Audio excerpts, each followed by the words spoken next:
Hello doctor साहब, good morning. मैंने पंचकर्मा करवाना था। हम्म। पंचकर्मा। ओके।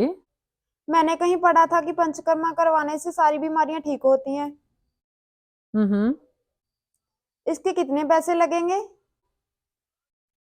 क्या जा सकती हूँ पंचकर्मा करवाने के लिए?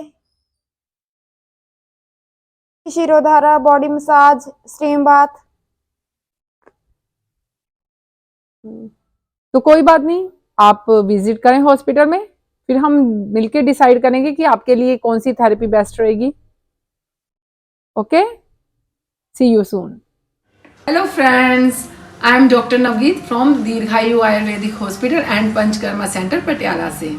जैसा कि सभी पूछते हैं कि डॉक्टर साहब हमें पंचकर्मा करवाना है, क्या मैं आ जाऊँ पंचकर्मा सेंटर, क्या अभी हो जाएगा, इसमें कितने पैसे लगेंगे। फिर हम पूछते हैं कि आपको पंचकर्मा करवाना है तो क्या करवाना है, तो उनका होता है कि हमें शिरोधारा लेनी है, हमें कष्टी बस्ती लेनी है, या फिर कहेंगे फुल बॉडी मसाज लेनी है, या कहेंगे स्टीम बाथ लेनी है, या कहेंगे पोटली स्वेद लेना है। इस तरह से डिफरेंट थेरेपीज के नाम बता देते हैं और पंचकर्मा का नाम लेके बताते हैं।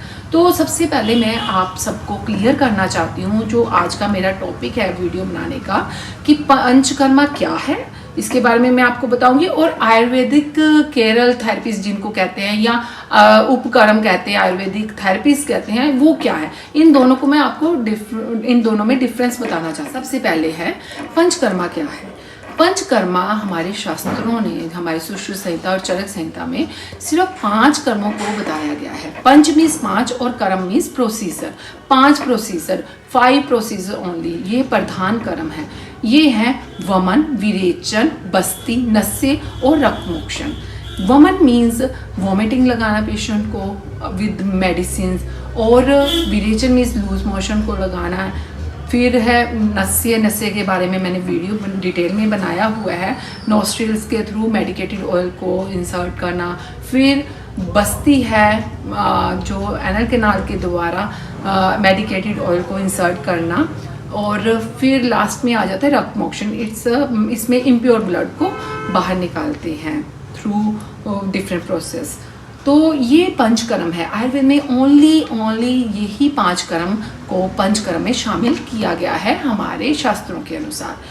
अब आयुर्वेदिक जो केरला थेरेपीज हैं, जिनको हम उपकर्म कहते हैं या आयुर्वेदिक थेरेपीज कहते हैं, वो क्या है।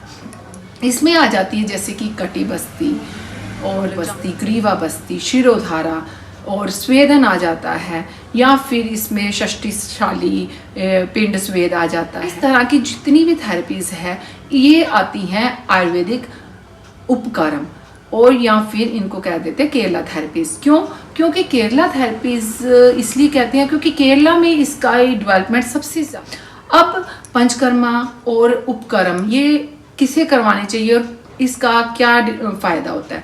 पंचकर्मा एक वैद्य के अंडर ही होता है, और ये वैद्य डिसाइड करते हैं उन पेशेंट की बॉडी की नेचर को देखते हुए, वात है, पैथिक है, कफज है, या कौन सी प्रॉब्लम है, किसको कौन सा कर्म करवाना है। यह ज़रूरी नहीं है कि पंचकर्म सिंगल एक पेशेंट को ही करवाना है। इसमें अलग अलग है, किसी को वमन कराना होता है, किसी को विरेचन लेना है, किसी को नस्य लेना, डिपेंड करता है कौन सी उसको डिजीज़ है और कौन सा कर्म उसको हमने करवाने के लिए बोलना है। और वमन विरेचन में ऑलमोस्ट 15 दिन का टाइम लग जाता है, जैसे कि इनमें पूर्व कर्म करने होते हैं, फिर प्रधान कर्म होता है, उसके बाद पश्चात कर्म होता है। ऐसे ही नस्य कर्म है, उसमें पूर्व कर्म तो नहीं होते, बट डिपेंड करता है पेशेंट को यह करवानी। इसके इनके बारे में धीरे आपके साथ वीडियो शेयर करती रहूँगी जैसे जैसे हमारा टाइम लगेगा, ठीक है। तो अब जो कटी बस्ती वगैरह है, उपकर्म है, ये इंस्टेंट रिलीफ के लिए होता है। यह भी 10 से 15 दिन मिनिमम या 21 दिन का प्रोसीजर होता है। ये डिपेंड करता है, जैसे किसी को बैक पेन है उसको हम कटी बस्ती देती है, जिसको घुटनों में दर्द है जानु बस्ती देते हैं, जिसको गर्दन में जिसे सर्वाइकल कह देते हैं उसको हम फिर ग्रीवा बस्ती देते हैं, जिसको स्ट्रेस रिलेटेड डिजीज़ है तो उसको हम शिरोधारा देते हैं, या और बहुत सी मैंने इनमें इसके बारे में भी वीडियो बनाई। इस तरह से अलग अलग जो थेरेपीज हैं आयुर्वेदिक, वो डिपेंड करता है कि कौन से पेशेंट को कौन सी थेरेपी देनी है। तो आप हमारे से टाइम लें कि आपको विजिट करना है। जैसे आप विजिट करोगे, आपके बॉडी की नेचर को देखते हुए, आपकी नाड़ी परीक्षा करते हुए, या आपके जो भी आपके सिम्टम्स हैं उनको देखते हुए आधा पौना घंटा हमें आपकी हिस्ट्री लेते हुए लग जाता है। फिर हम जाके डिसाइड करते हैं कि आपको कौन सा कर्म लेना है, आपको उपकर्म से आराम आएगा या पंचकर्म से आराम आएगा। तो इस तरह से हम डिसाइड करेंगे कि आपको क्या करवाना है। तो आपको कैसी लगी यह वीडियो, कैसी लगी यह जानकारी? मे भी आपको समझ आ गया हो कि पंचकर्म क्या है और आयुर्वेदिक थेरेपीज क्या है। सभी कर्म हमारे पास होते हैं। हमारे हॉस्पिटल में विजिट करोगे तो आपको पता लगेगा पंचकर्म भी होता है और आयुर्वेदिक सारी थेरेपीज भी होती है। तो आप ज़रूर, कोई भी प्रॉब्लम हो तो बिना हेजिटेशन के आप मुझसे क्वेरी कर सकते हैं। मेरे दोनों नंबर शेयर किए हुए हैं। अब जब भी हो, सुबह 9 से लेके शाम के 9 बजे तक आप हमें कॉल कर सकते हैं।